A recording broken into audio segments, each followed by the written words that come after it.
नमस्कार, कैसे हैं आप। हम अब शुरू करते हैं। आगे टॉपिक है, आज का हमारा टॉपिक है समविभव पृष्ठ। नाम से ही क्लियर है, समविभव पृष्ठ। अब समझना क्या है इसको। केवल मैंने पहले भी आपसे कहा था कि जब भी आप किसी भी टॉपिक को पढ़ना चाहते हैं तो आप सबसे पहले उस टॉपिक का शीर्षक को ध्यान से देखिए। समविभव पृष्ठ मतलब एक ऐसा पृष्ठ जिस पर विभव समान है। वो कैसे? सपोज हमारा ये कोई बिंदु आवेश है जिस पर Q है। अब इसके जो हमारा विभव किस बात पर निर्भर करता है, फिर ध्यान रखिएगा। V का फार्मूला होता है 1/4πε0 Q/r। कहने का आशय है कि अगर ये R हमारा किसी आवेश के लिए, आवेश मतलब Q है, और इस आवेश के लिए ये R नियत है अर्थात परिवर्तित नहीं हो रहा है, तो उस स्थिति में क्या होगा, वो विभव भी हमारा समान रूप से रहेगा। और ऐसा कब हो सकता है कि जब R परिवर्तित ना हो। R परिवर्तित मतलब सीधा सीधा कि ये बिंदु आवेश है और यहाँ से कोई एक इसी दूरी पर हमने एक गोला ले लिया, सरफेस ले लिया सपोज। अब ये सरफेस है, इसकी दूरी क्या है R। तो ये गोला एक ऐसा पृष्ठ होगा, इस गोले का जो सतह होगी, जो गोले की जो सरफेस होगी, वो कहलाएगी समविभव पृष्ठ की, क्योंकि वहाँ पर R परिवर्तित नहीं हो रहा। तो ये सिंपल से कई जगह पर लागू किया जा सकता है। तो इस प्रकार से उम्मीद है आप समझ गए होंगे कि एक ऐसा पृष्ठ जिस पर विभव प्रत्येक बिंदु पर समान हो क्या कहलाएगा? समविभव पृष्ठ। बिल्कुल सही। अब उसके आगे एक पॉइंट और आता है। जैसे हमने देखा कि अगर कोई द्विध्रुव है, सपोज यहाँ पर एक प्लस का है और यहाँ पे एक माइनस का है आवेश। अब द्विध्रुव संरचना होगी, हम समझ सकते हैं ये।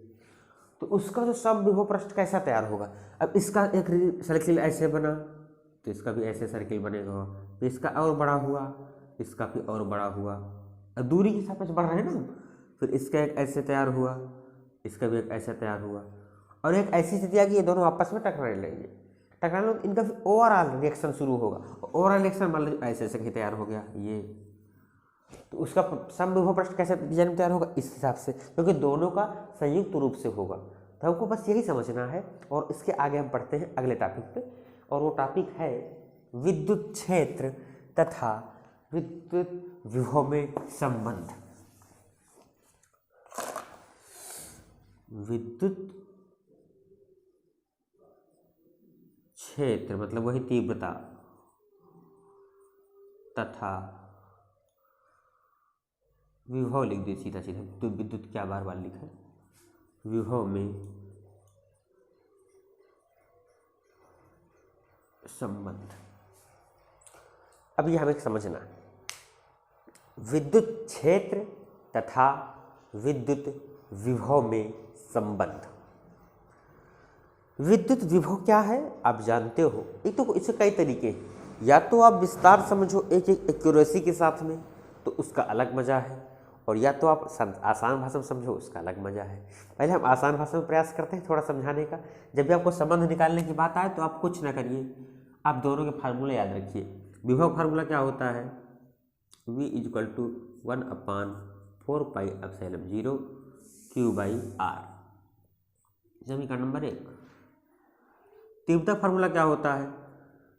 1/4πε0 Q/r²। बस इतना सा समझ लीजिए।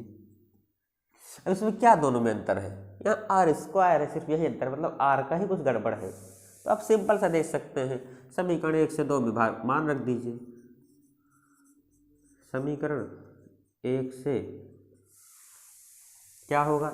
इस r को अलग कर दीजिए ऐसे करके। E = 1/4πε0 Q/r × 1/r। Q/r ये क्या हो जाएगा? पूरा ये सर्किल एरिया, ये V है, तो E = V/r। ये सिंपल सा फार्मूला ये क्रिएट होगा आपका। विद्युत विभव V है और ई क्या है, विद्युत क्षेत्र की तीव्रता है। इस आधार पर हम ऐसे भी लिख सकते हैं अथवा V equal to E into R, ये भी हम लिख सकते हैं। इसका आशय क्या है? इसका आशय हुआ कि जो तीव्रता है और विभव है, ये अगर दूरी बढ़ाते हैं तो क्या होगा, तीव्रता का मान घटता जाएगा। जिस प्रकार से मान लो यहाँ कोई बिंदु आवेश था, हमने यहाँ पर देखा तो उसकी तीव्रता कुछ अलग होगी, इसके यहाँ पर देखा उसकी तीव्रता अलग होगी। दूरी के साथ साथ उसकी तीव्रता का मान घटता जाता है क्योंकि विभव में इस दूरी का भाग दिया गया है। और इसी कंसेप्ट को हम दूसरी भाषा में अभी पढ़ते हैं, इसका नाम है विभव प्रवणता। ये प्रवणता क्या है, हम वही समझते हैं। प्रवणता का आशय है ढाल। समझना, आपने प्रवणता शब्द पहली बार नहीं सुना, आपने प्रवणता इसके पहले भी पढ़ रखा है। जो मैथ वाले हैं वो मैथ में प्रवणता नाम सुनते हैं, और अगर मैथ वाले नहीं पढ़े तो इसके पहले भी आपने पढ़ा है पिछले साल ताप प्रवणता, याद होगा। नहीं याद है तो फिर याद दिलाता हूँ, delta theta by delta x, यानी दूरी के सापेक्ष ताप में परिवर्तन कितना घट रहा है। और उसी प्रकार आपने जो लिक्विड वाला पढ़ा होगा वहाँ भी पढ़ा होगा आपने द्रव प्रवणता, और उसी क्रम में हम आगे बढ़ते हैं। वही शब्द है, सिर्फ नाम आगे बदला है, उसका नाम हुआ विभव प्रवणता। वो कैसे, सपोज हमारे पास यहाँ पर एक दूरी है, यहाँ पे एक बिंदु है, यहाँ एक बिंदु है, और यहाँ भी इस बिंदु का नाम ए डाल दीजिए, इसका नाम बी डाल दीजिए, और इनकी बीच की दूरी सपोज डेल्टा एक्स है। अब हम कोई बिंदु आवेश है और उस बिंदु आवेश को हम अनंत से यहाँ तक पहले लेके आए, यहाँ पे कुछ कार्य करना पड़ा होगा, उस कार्य पे जो विभव तैयार होता है वो क्या बना, वो बना VB। वो कितना बना आप जानते हो, वही तरीका, अनंत से लाया गया तो विभव बराबर 1/4 pi epsilon 0 Q by RB, अनंत से जो भी हुआ। अब उसको बिंदु को R से यहाँ तक ला रहे हैं, उस पर किया गया कार्य कैसे होगा, तो कार्य के लिए आपने फार्मूला पढ़ा है उसी VA बराबर क्या होगा, WA इंटू डेल्टा एक्स, आपने पढ़ा था विभव के फार्मूले पे। ओ उल्टा हो गया,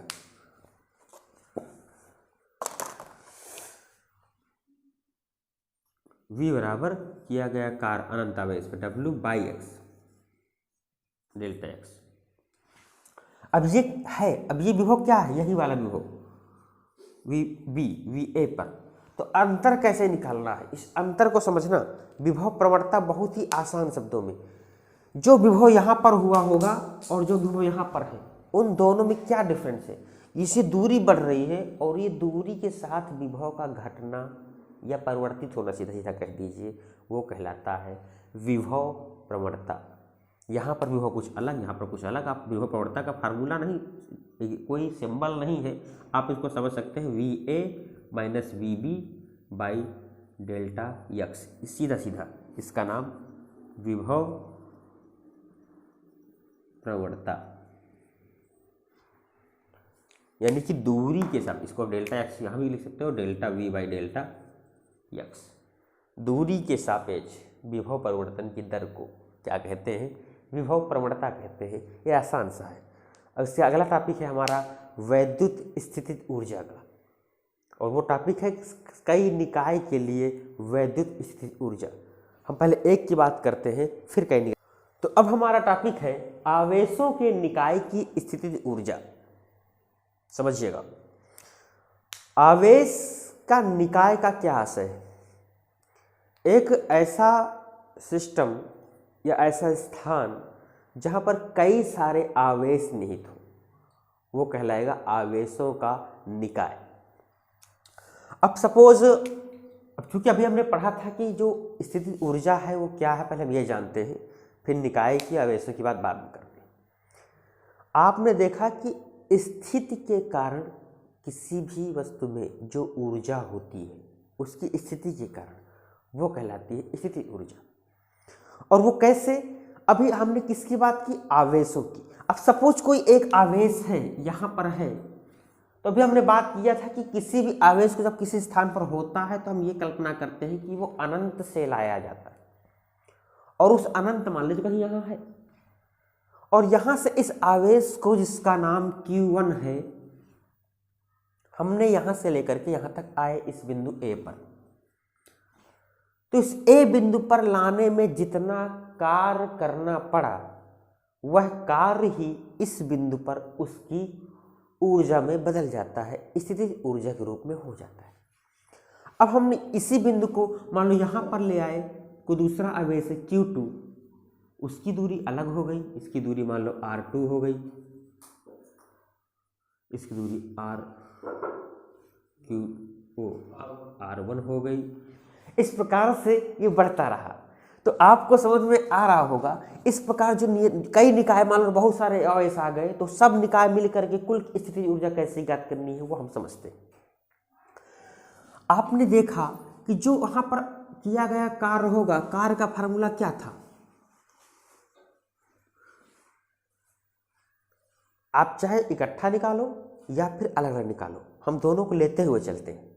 जैसे मैं आपके सिलेबस में देख पा रहा हूं, इस प्रकार से जो दिया गया है, हाँ, हम पहले शुरुआत करते हैं कि दो आवेशों की, ठीक है, इस तरीके से कम बेहतर है आपके लिए। माना दो आवेशों का निकाय है Q1 Q2, उनके बीच की दूरी R। अब किसी आवेश बिंदु को यहां पर लाया गया Q2 पर, तो Q2 पर जब लाया गया तो उस पर क्या किया जाएगा, उस पर विभव कितना होगा? ये शुरुआत तो सब विभव से हो रही है ना। विभव का फार्मूला आप जानते हैं 1/4πε0। अब किस आवेश की बात की जा रही है? इस Q1 पर कोई आवेश आया, या यहाँ आसान करने के लिए इधर से Q1 कर लीजिए, इधर से Q2 कर लीजिए और आसान रहेगा, क्योंकि आपको समझने में कठिनाई नहीं होगी। अब इस बिंदु पर हम लेके आए, यानी Q1 पर लेकर के आए, कहाँ से? कोई अनंत से। अब यहाँ की दूरी कितनी? R है। ये हमारा विभव का सूत्र होता है। और अभी आपने पढ़ा कि किसी भी बिंदु पर आवेश को लाने में किया गया कार्य ही उस बिंदु की स्थितिज ऊर्जा के रूप में बदल जाता है। तो अब हम कार्य की बात करते हैं, तो कार्य कैसे निकालते हैं? अब इस बिंदु को यहाँ से उठा के हम यहाँ तक ला रहे हैं Q2 तक। तो आपने पढ़ा था Q2 का कार्य, या V1 इसको कर लीजिए, या Q2 का कार्य कैसे होगा? कार्य बराबर VA W/Q1 था। तो अब इसके लिए क्या होगा? W बराबर V इंटू Q2, क्योंकि Q1 से Q2 तक लेके आ रहे हैं, ये Q2। ये क्लियर हो रहा है कि नहीं? फिर से बार कंफर्म कर दे रहे हैं। Q1 पर लाया गया कार्य विभव इतना Q1 पर, इस बिंदु को उठा के हम यहाँ से यहाँ तक ला रहे हैं, तो यहाँ से यहाँ तक लाने में जो किया गया कार्य है वो डेफिनेटली कैसे होगा, यहाँ से आप देख सकते हो। अब ये कार्य है, और यही कार्य ही क्या बन जाएगा? विद्युत स्थितिज ऊर्जा। इसको हम U से शो करते हैं, U equal to W into V into. अब V का मान, इसको इक्वेशन फर्स्ट अगर मान लेते हैं, यहाँ से V1 ना लिखिए, V1 कोई मतलब नहीं, क्योंकि एक ही निकाय है। ये V का मान यहाँ पे उठा के रख दिया, तो क्या बन गया? 1/4πε0 Q1/R इंटू Q2 U। संक्षिप्त में आप ऐसे लिख सकते हैं 1/4πε0 Q1 Q2/R। ये क्या बना? इसे कहते हैं वैद्युत स्थितिज ऊर्जा। किसकी? किसी भी दो बिंदु आवेशों के बीच। अभी समझे ना, ये किसकी निकाला हमने? दो बिंदु आवेशों के बीच। लेकिन हमारा टॉपिक क्या है? आवेशों के निकाय के, यानी किसी दो बिंदु की बात नहीं कर रहा, बहुत सारे निकाय हो सकते हैं। और जब बहुत सारे निकाय होंगे तो अब हमको धीरे धीरे आगे समझना है। हमने पहले दो बिंदु के लिए निकाला, अब ऐसे ही मान लीजिए बहुत सारे आवेशों से बन के कोई निकाय बना हुआ है, तो उनमें सीधी सी बात है, आपने पहले भी पढ़ा है कि जो ऊर्जा है वो क्या है? एक अदिश राशि है। और जब अदिश राशि में बहुत सारे निकाय की बात होती है, बहुत सारे आवेशों की बात होती है, तो सीधा सीधा उनके सारी चीज़ों को इकट्ठा जोड़ दिया जाता है। अब उस टॉपिक को हम आगे इसी के आगे कंटिन्यू करते हैं। हमारे पास मान लीजिए बहुत सारे निकाय है, इसी प्रकार लिख करके सीधा सिमिलरली एक पॉइंट है, सिमिलरली इसी प्रकार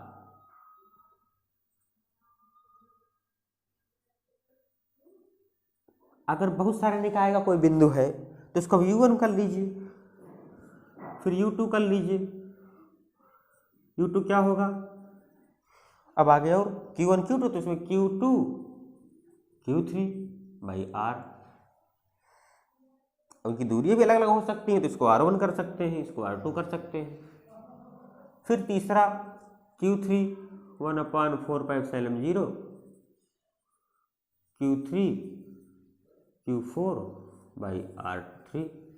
याद रखेंगे जो पहला वाला Q1 था उसके हिसाब से R निर्धारित होगा, ये एक पॉइंट बढ़ के रहेगा। अब ऐसे आप डॉट डॉट कितना भी कर सकते हो। तो अगर संपूर्ण निकाय की बात जब होगी तो आप U करके U1 plus U2 plus U3 dot dot dot जितना करना चाहो, जितने सारे निकाय से मिलके बना होगा और सारी चीज़ उसमें आ जाएंगी।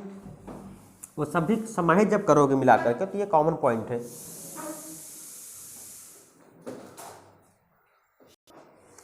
तो अब इसके लिए क्या होगा, कॉमन पॉइंट भी बाहर कर लेंगे 1/4πε0 और यहाँ फार्मूला क्या बचा, Q1 Q2 by R1 plus Q2 Q3 by R2 plus Q3 Q4 by R3 and dot dot dot. अब ये कॉमन पॉइंट सबका तो सबका संपूर्ण रूप में सिग्मा लिख सकते हैं। U इक्वल टू, वो ये बाहर पॉइंट है। अब इनका मान कैसे, I RI QI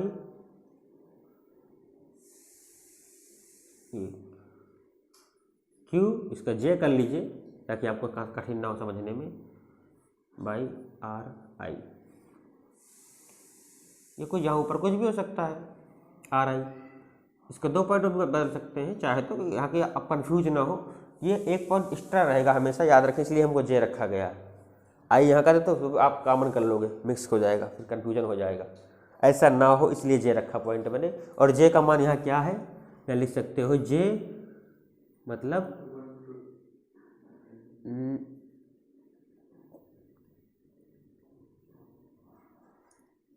greater than 1, बस सीधा 1 से ज़्यादा होगा, बस ये कॉमन पॉइंट है सिंपल सा। और ये कहलाएगा आवेशों की निकाय का। ध्यान रखें इसके पहले कि आप आगे बढ़ें, एक पॉइंट और क्लियर करते चलें कि जब भी हमारी स्थितिज ऊर्जा अगर धनात्मक आती है, स्थितिज ऊर्जा कैसी आती है, धनात्मक आती है, तो उसका आशय है कि वो दोनों आवेश आपके पॉजिटिव हैं, एक दूसरे को प्रतिकर्षित कर रहे हैं। और जब हमारी स्थितिज ऊर्जा ऋणात्मक आती है तो उसका आशय है कि वो दोनों आवेश एक दूसरे को आकर्षित कर रहे हैं। और ऋणात्मक ऊर्जा जितनी ज़्यादा होगी विद्युत स्थिति ऊर्जा की, वो निकाय उतना ही ज़्यादा स्थायी होगा। ये आपको आगे सवाल लगाने में समस्या होगी, इसलिए क्लियर कर दे रहे हैं। निकाय की स्थिति ऊर्जा अगर ऋणात्मक है, उसका आशय यह है कि वो निकाय अधिक से ज़्यादा अधिक स्थायी है। अगर धनात्मक है तो अस्थायी है, क्योंकि वो उसके आवेश एक दूसरे को प्रतिकर्षित कर रहे हैं। जैसे आपने फार्मूला में देखा Q1 Q2, अगर ये Q1 Q2 दोनों ही धनात्मक हैं तो उनका जाहिर सी बात है दोनों के बीच कैसा बल लगाएंगे, वो जो कूलाम बल लगेगा वो प्रतिकर्षण बल लगेगा और वो एक दूसरे को ऐसे ऐसे करेंगे। उनको जबरदस्ती करना पड़ेगा एक स्थिति में लाने के लिए, इसलिए वो अस्थायी होता है। अगर दोनों ऋणात्मक है तो वो एक दूसरे को आकर्षित करेंगे उस प्रकार से, और वो आपका स्थिति ऊर्जा ऋणात्मक होगी और निकाय स्थायी होगा। तो उम्मीद है आज के तीनों टॉपिक आपको क्लियर हो गए होंगे। पहला टॉपिक था समविभव पृष्ठ, नाम से ही क्लियर है, एक ऐसा पृष्ठ जिस पर विभव प्रत्येक बिंदु पर समान हो, वो कहलाएगा समविभव पृष्ठ। इसके बाद हमने पढ़ा विभव प्रवणता। विभव प्रवणता जब हमने पढ़ी तो उस पर जब देखा तो विभव प्रवणता क्या था, प्रवणता का मतलब ढाल, यानी दूरी के साथ विभव में परिवर्तन। दूरी के साथ यानी सीधा सीधा कह सकते हैं कि दूरी के सापेक्ष विभव परिवर्तन की दर को क्या कहते हैं, विभव प्रवणता।